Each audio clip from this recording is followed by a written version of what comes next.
haven't yet, follow us on Instagram. If you're on Instagram, come and follow our channel. It's just instagram.com/Silver Report Uncut. We need more followers on there, and there's also a ton of other platforms we've been branching out into, so check the description for all of that. Now let's get into something very, very concerning. This entire time that we've had these food shortages, all the predictions, they've not included rice. A lot of the reason for this is because rice is in such abundance around the world. But it's really becoming a big deal. And the shortages of rice in 2023, they're predicting it's going to have enormous implications for everyone in the world. This announcement that just came out from India, that's what one of the points I'm referring to. This should be front page news all over the globe right now. They usually account for around 40% of all worldwide rice shipments. But now they've placed severe restrictions on all future exports this year.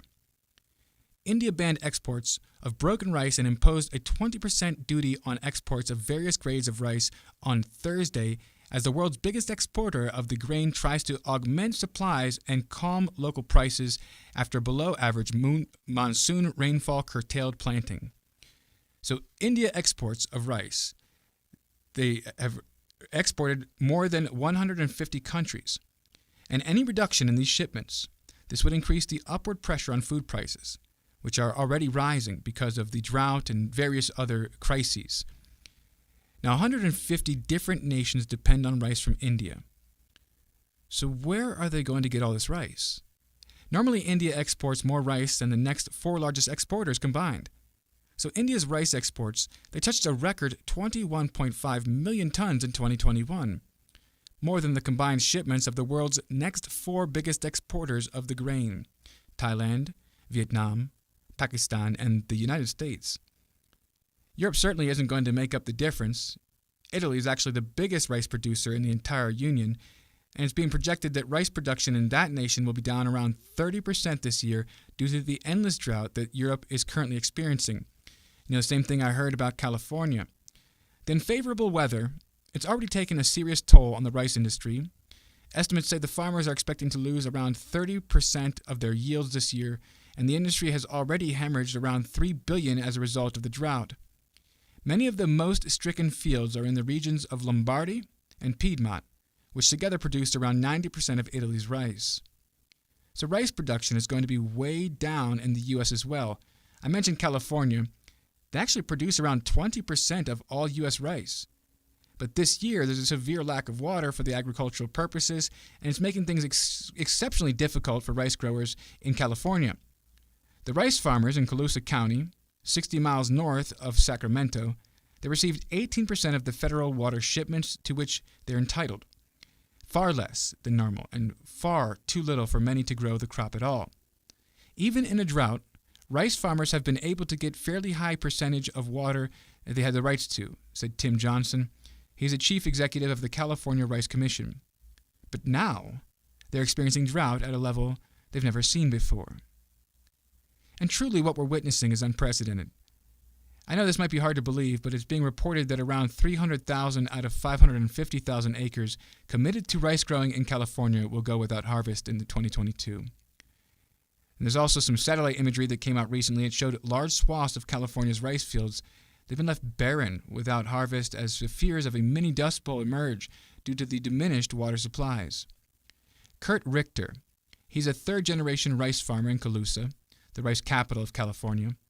He told the San Francisco Chronicle, fields upon fields of the grain have already transformed into a wasteland. A report via the U.S. Department of Agriculture shows that 300,000 out of 550,000 acres committed to rice growing in California will go without harvest. This could potentially drive up sushi prices nationwide because most of the rice produced in the state is for just that. Now here's the shocking point. This is a real crisis.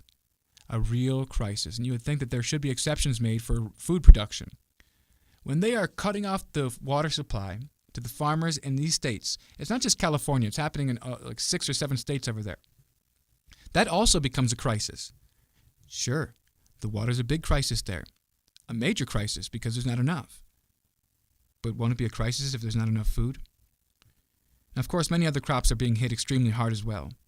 California normally produces approximately 1/3 of our vegetables, around 2/3 of our fruits and nuts, And the lack of production this year is already starting to show up on our store shelves.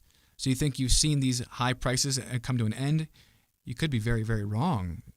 So the high temperatures in the western U.S., they're hitting the produce industry, damaging crops, shrinking shipments. They're leaving fewer leafy greens and fruits on the supermarket shelves. A California grower said some of his lettuce leaves are turning brown and melting in his fields because of the crop diseases that are intensified by the high temperatures. In Pennsylvania, a retailer said its stores went a week without having strawberries to sell. A New York distributor, they've substituted honeydew melons for watermelons, which have also become scarce. Supermarkets, they say they're giving less shelf space to produce with weather-induced discolorations, bruises, or burns. Stores are cutting prices on poor quality items to avoid getting stuck with them, and increasingly receiving products from Canada, Florida, New Jersey, and Ohio instead of California. Long, the go-to source for U.S. grocers. This crisis is only going to get worse in the months ahead. Remember, this is a 2023 problem. We haven't even arrived yet. It's funny because there are so many people trying to convince us that there's not a problem, but this looks like it's going to be very, very severe, and it's going to go way beyond money. Now, people should get prepared.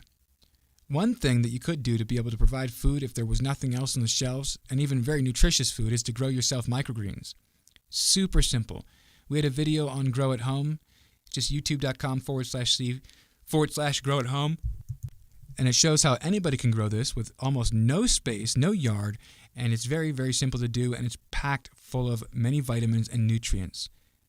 Really, you don't even need the sun. Now, the thing is, all over the planet, agricultural production is going to be way below the original projections for this year. And they're still coming out with article after article about how dangerous it is to have a garden. They want everyone in the U.S. to register their gardens.